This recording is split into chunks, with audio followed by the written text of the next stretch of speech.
내 심령이 이르기를 여호와는 나의 기업이시니 그러므로 내가 그를 바라리라 하도다. 기다리는 자들에게나 구하는 영혼들에게 여호와는 선하시도다. 사람이 여호와의 구원을 바라고 잠잠히 기다림이 좋도다. 아멘. 만복의 근원 되시는 하나님 아버지, 오늘도 귀한 하루를 우리에게 허락하심에 감사를 드립니다. 하루의 처음 시간을 주께 드리는 여기 모인 주의 자녀들의 수고를 받아주시고 오늘 하루도 동행하여 주옵소서. 기다림의 기간 가운데 있는 우리의 모든 마음을 주관하여 주시고 우리가 온 마음과 정성으로 다시 오실 주님을 기다리며 기대하는 하루가 되게 하옵소서. 감사를 드리며 모든 말씀 예수님의 이름으로 기도드립니다. 아멘. 찬송가 105장 찬송 드리겠습니다. 105장입니다.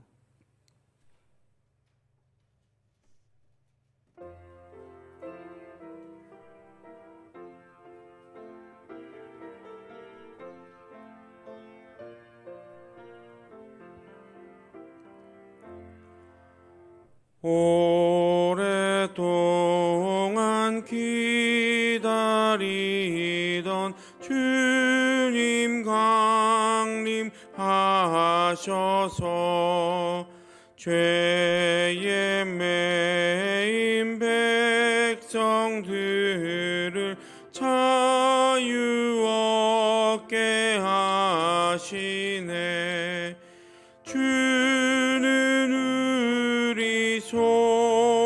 소망이요 힘과 위로 되시니 오래 기다리던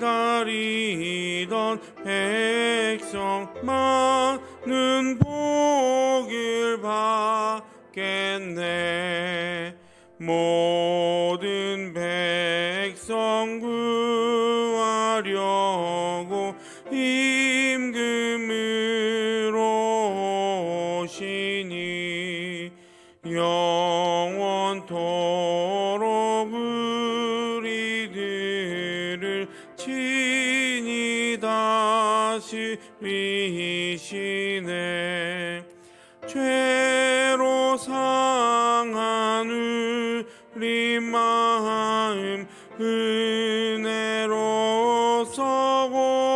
고치고 주의 빛난 보좌 앞에 이르도록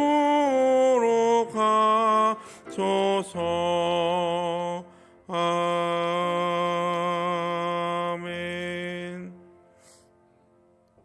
313장 찬송 드리겠습니다. 313장입니다.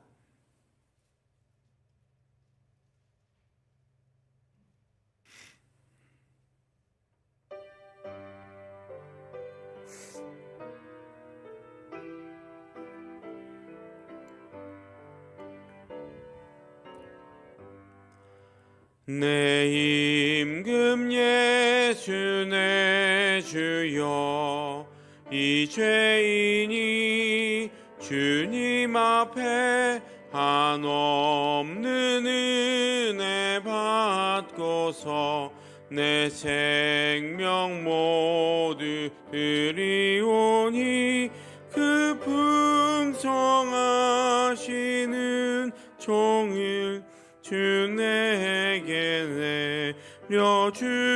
내려주소서. 내 임금 예수 내 주여, 주 은혜에 감격하여 한없는 감사 찬송을 내 주님 앞에 드리오며 내 마음은 나를 참 평안한 맘 주소서. 내 임금 예수 내 주여, 주 은혜에 감격하여 한없는 감사 찬송을 내 주님 앞에 드리오며 내 마음과 정성 다하여 늘 기뻐하며 살리라. 내 임금 예수 내 주여, 이 마음과 이 천한 몸 그 보배 피로 값주고 주 친히 사신 것이오니 나 이제 사나 죽으나 주 뜻만 따라 살리라.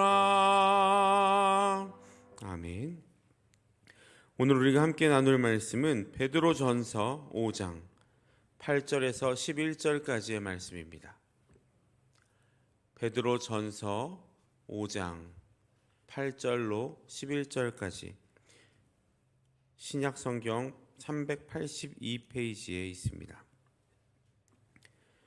베드로전서 5장 8절로 11절까지의 말씀을 한 절씩 교독하고 마지막 절은 함께 읽겠습니다. 근신하라 깨어라 너희 대적 마귀가 우는 사자같이 두루다니며 삼킬 자를 찾나니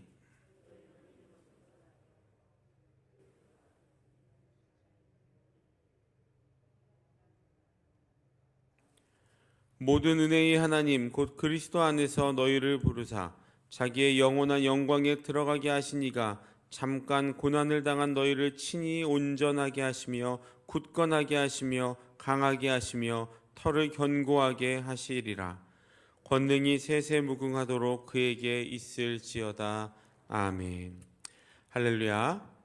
하루의 첫 시간을 하나님의 말씀으로 시작하고자 주님의 전으로 올라오신 모든 성도님들을 주님의 이름으로 환영하고 축복합니다. 오늘 우리가 함께 묵상하는 이 말씀이 이 대림절 절기를 보내고 있는 우리에게 우리의 길을 밝혀주는 등불이 되어서 오늘 하루의 삶을 기다림 가운데 온전한 기다림 가운데 살아가는 우리의 발걸음을 비추는 은혜를 경험하시기를 간절히 소망합니다. 심리학자인 윌리엄 말스톤 박사에 따르면 사람들이 사는 목적의 94%가 기다리는 데 있다라고 합니다.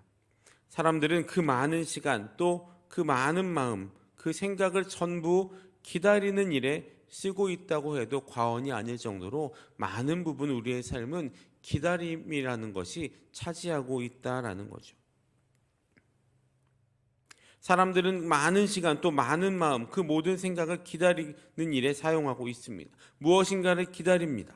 소식을 기다리고 또 물건을 기다리고 사람을 기다리고 또 기회를 기다리고 좀 더 변화되기를 기다리고 좀 더 좋은 세월을 기다리고 좀 더 발전되기를 기다립니다. 이처럼 사람들은 무엇인가 기다리는데 많은 시간을 보냅니다. 그것은 비단 믿지 않는 사람이나 또 믿는 사람 우리들이나 같습니다. 그런데 다들 해보셨겠지만 이 기다림이라는 게 그렇게 즐거운 것만은 아닙니다. 기다리는 동안 우리의 마음은 많은 동요를 겪게 되죠. 기다리는 동안 행복해지기도 하고 또 기분 좋은 상상력을 증폭시키는 기다림들도 있지만 초조함과 또 조바심과 육신적인 피곤 속에 나타나는 어떤 짜증스러운 마음, 불안함과 또 원망 등과 같은 다양한 감정들이 이 기다림이라는 시간 가운데 나타나게 되고 우리는 그것과 계속 싸우며 살아갑니다. 그런데 그런 기다림 중에 가장 소중한 기다림이 하나 있습니다. 그것은 지금 우리가 보내고 있는 이 대림절 절기를 통한 기다림, 다시 말하면 예수 그리스도 다시 오실 주님을 기다리는 기다림이야말로 가장 중요한 또 소중한 기다림일 것입니다. 시편 130편 6절에는 이런 말씀이 있습니다. 파수꾼이 아침을 기다림보다 내 영혼이 주를 더 기다리나니 참으로 파수꾼이 아침을 기다림보다 더하도다. 또 시편 62편 1절에는 나의 영혼이 잠잠히 하나님만 바라며 나의 구원이 그에게서 나오는도다 라고 기록이 되어 있습니다. 우리가 잘 알고 있는 말씀들이죠. 지금 교회 절기상으로 주님이 오심을 기다리며 영적인 성숙을 가지고 가고 있는 대림절 절기를 보내고 있습니다. 우리는 그 대림절 절기를 통해서 기다림의 시간을 매일매일 보내고 있는 겁니다. 이 절기는 오늘부터, 지금 우리가 기다리고 있는 이 시간부터 주님께서 탄생하신 성탄절까지가 대림절 절기이죠. 그런데 구약 성경에 있는 사람들은 기다림이 없었을까? 구약 성경을 보셔도 많은 믿음의 사람들, 또 신약의 사람들도 마찬가지로, 또 오늘을 살아가는 모든 사람들도 다 주님을 기다리는 사람들입니다. 노아를 기억해 보십시오. 노아는 사람들의 비웃음을 참아내며 120년 동안 방주를 만들며 하나님을 기다렸습니다. 아브라함은 어떻습니까? 하나님의 약속을 기다리며 25년을 기다렸습니다. 야곱은 오직 한 여인 사랑하는 라헬을 얻기 위해서 7년을 7일처럼 여기며 라반의 억지스러움을 참고 기다렸습니다. 요셉도 그렇죠. 요셉은 아무것도 모르는 상태에서 온갖 모함과 순환을 견디며 14년을 기다리면서 자신의 꿈의 실현을 경험했습니다. 다윗은 왕으로 기름 부음을 받았지만 받자마자 바로 왕이 된 것이 아니었습니다. 기름 부음을 받고 7년간 사울에게 쫓기면서 그날이 오기를 기다렸습니다. 신약 성경은 어떤가요? 누가복음 보시면 안나라는 여자 선지자가 한 분 나오죠. 안나는 메시아를 만날 약속을 받고 84년을 성전을 떠나지 않고 메시아 볼날을 기다렸다가 그날을 경험하게 됩니다. 이렇게 성경의 대부분의 인물들은 기다림의 인물들이었습니다. 그런데 기다리는 사람들에게 그 나름대로의 특별한 특징이 하나 있습니다. 세 가지로 그 특징들을 정리해 볼 수 있는데 본문을 통해서 우리가 함께 살펴보려고 합니다. 기다리는 사람들의 첫 번째 특징은 근신한다라는 겁니다. 근신이라는 말은 몸가짐이나 행동을 삼가 조심한다라고 국어 사전에는 기록이 되어 있습니다. 중용이라는 책에는 이런 말이 있다고 합니다. 군자는 그가 혼자 있을 때 삼간다. 대부분의 사람들은 다른 사람들 앞에서 조신하게 행동하려고 자신의 몸가짐을 바르게 하려고 많이 노력을 합니다. 누가 볼 때는 반듯하고 힘있게 걸어가려고 최선을 다합니다. 그러나 혼자 있을 때는 조금 더 편해지려고 하고 그러다 보면 몸가짐이 흐트러지기 십상이죠. 그런데 중용에는 군자라는 사람은, 뭔가 깨달은 사람은 혼자 있을 때 더 몸과 마음을 잘 정리하고 구별한다라고 말한 겁니다. 여러분들은 혼자 있을 때 어떤 생각, 어떤 몸가짐으로 살아가고 계십니까? 아무도 보지 않는 곳에서 자신이 무엇을 어떻게 하는지 우리를 살펴보아야 합니다. 어쩌면 그것이 진정한 나의 모습이고 나의 인격이고 내 신앙의 상태일 수 있다라는 거죠. 밖에서 보기엔 기도도 열심히 하고 찬양도 열심히 하고 은혜롭고 경건한 것처럼 보이지만 집에 가면 그렇지 않은 모습을 보인다면, 집에 가면 세상이 하는 모든 일들을 다 하며 살아가고 있다면 그 사람은 경건한 사람일까요? 그렇지 않는 사람일까요? 시편 1편에 기록된 대로 기다리는 사람은 악인의 꾀를 따르지 아니하며 죄인의 길에 들어서지 아니하며 오만한 자들의 자리에 함께 앉지 않는 신앙에 있어서 세상과는 비타협적인 자세가 바로 근신하는 자세이고 기다림의 자세인 겁니다. 우리가 할 것 다 하고 온전한 기다림을 할 수 있는 것이 아니고 세상과는 좀 더 구별하면서 이 대림절 절기를 보내며 기다림의 시간 가운데 있어야 한다라는 말입니다.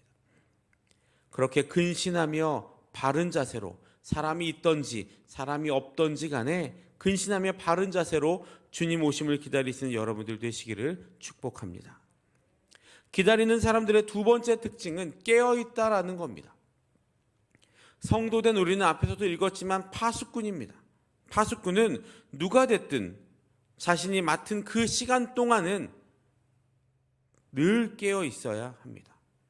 그렇지 않으면 적이 오는 것에 민감하게 반응하지 못하고 민감하게 반응하지 못하면 공격에 쉽게 노출되어 속수무책으로 당할 수밖에 없습니다. 우리는 진주만 사건을 알고 있습니다. 1941년 12월 7일 날 일본은 진주만을 기습했죠. 그날은 주일이었습니다. 주말에 많은 군인들이 외출하여 술을 마시고 춤을 추며 놀다가 늦게 들어와서 깊은 잠을 자고 있는데 바로 그때 일본 항공모함은 많은 비행기를 싣고 진주만으로 진격해서 주일 새벽에 그 진주만을 공격합니다.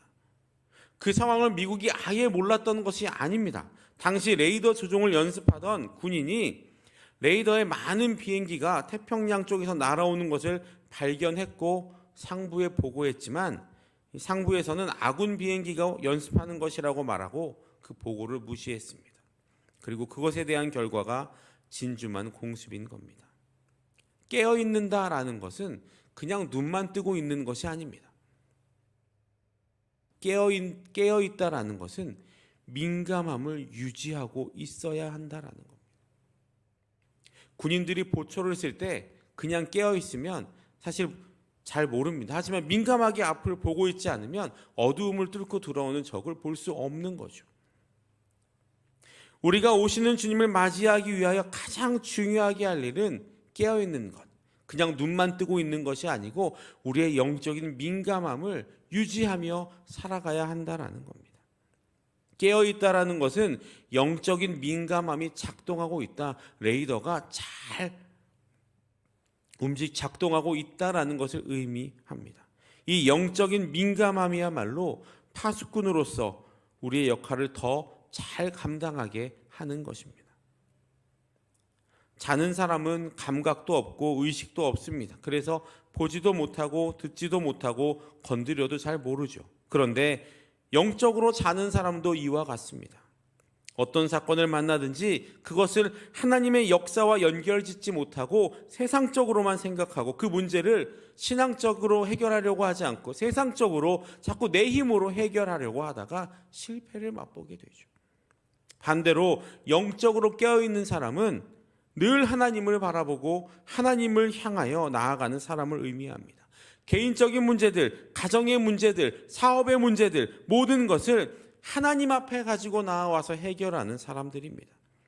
그들은 아무리 작고 아무리 하찮은 일이라고 할지라도 혹은 엄청난 일이라고 할지라도 조급해하거나 두려워하지 않습니다. 왜냐하면 그 모든 일의 주권이 하나님께 있음을 알고 있는 사람들이 이 깨어있는 사람들이기 때문입니다.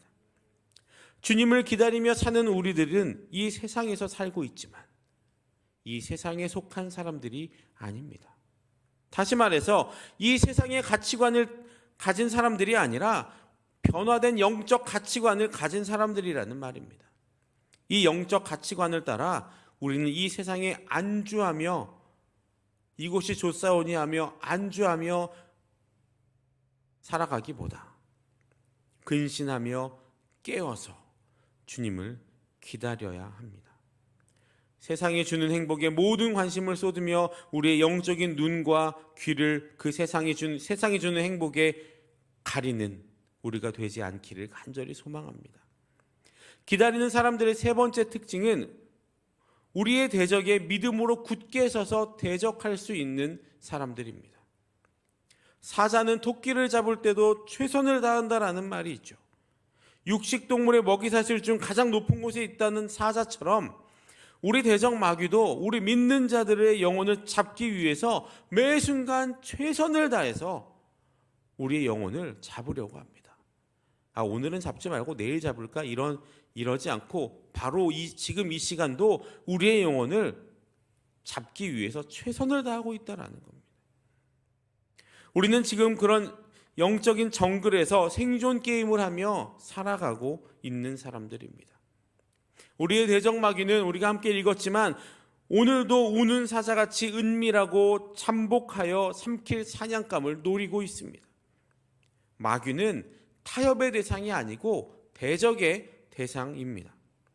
마귀에게 하나를 양보하면 둘도 셋도 요구하는 게 마귀의 특징입니다. 그렇기 때문에 우리는 어떠한 상황 가운데에서도 흔들리지 않는 믿음 위에 굳건하게 서서 주변에서 들려오는 그럴듯한 감언이설에 속아 넘어가지 않고 오직 한 곳만을 바라보며 그날을 기다리는 주님의 백성이 되어야 하는 것입니다. 사랑하는 모든 성도 여러분, 우리는 교회력의 시작인 대림절 두 번째 절기를 보내고 있고 내일이면 대림절 세 번째 주간이 시작이 됩니다. 알고 계시는 것처럼 대림절은 우리가 주님을 맞이하기 위하여 오심을 준비하는 절기입니다. 앞서 말씀드렸지만 우리 그리스도인들은 기다림의 사람들입니다. 그리스도인들의 덕목이라고나 할까요? 그리스도인들에게 요구되는 중요한 모습 중에 하나는 잘 기다리는 겁니다. 왜냐하면 우리가 하는 이 기다림에는 세상과는 조금 다르게 기약이 없기 때문입니다. 사람의 생각으로서 그 나를 정할 수 있는 것이 아니기 때문이죠. 우리가 드리는 기도나 우리의 삶이나 이 대림절 절기 가운데 다시 오실 예수님을 기다리는 이 모든 기다림에 성경에서는 언제까지 기다려라라는 말을 하지 않습니다. 하지만 우리가 기다릴 수 있는 이 긴 기다림을, 기약도 없는 이 기다림을 기다릴 수 있는 이유가 있는데 그것은 그 기다림에는 분명한 끝이 있기 때문입니다. 다만 우리는 그 끝이 언제인지를 모르는 겁니다. 하지만 분명히 그 끝이 있음을 믿으시기를 축복합니다. 그 끝이 있다는 것을 믿을 수만 있다면 우리의 기다림이 마냥 지루해지거나 지치는 기다림이 아니라 기대와 소망이 넘치는 기쁨의 기다림이 될 줄로 믿습니다.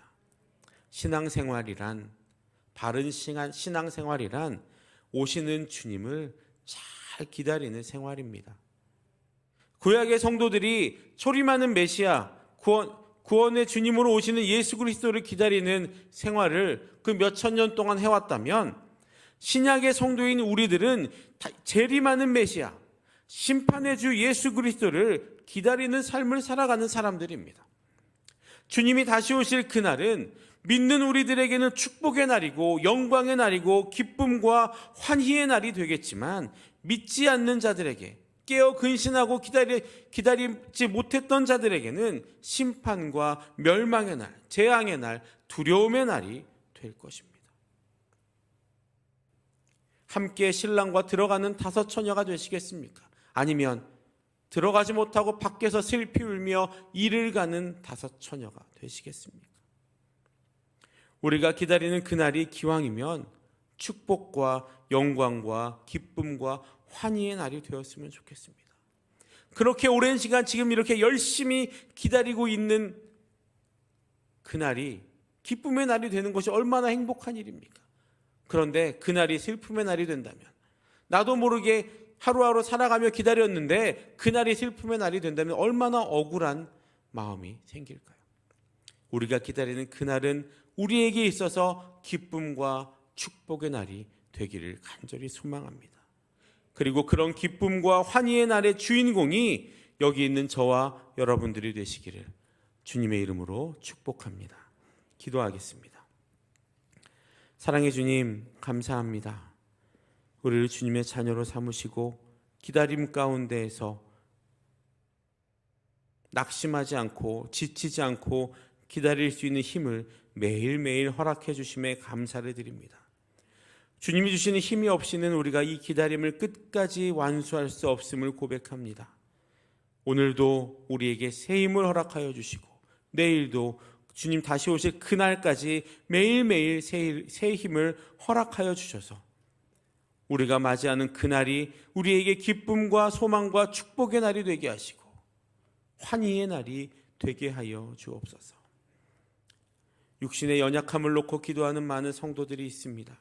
주님, 이 시간 그 육신의 연약함 가운데 손얹어 안수하여 주시고 예수 그리스도의 보혈의 능력으로 그 모든 어려움들이 해결되는 은혜가 있게 하여 주시고 그 어려움 가운데에서도 주님의 계획하심과 주님의 일하심을 발견하는 은혜가 있게 하여 주시고 또 함께 간호하는 모든 가족들에게도 동일한 은혜와 사랑으로 기쁨의 날을 기다리는 우리 모든 성도들이 되게 하여 주옵소서. 지금도 전쟁으로 고통받고 있는 많은 나라들이 있습니다.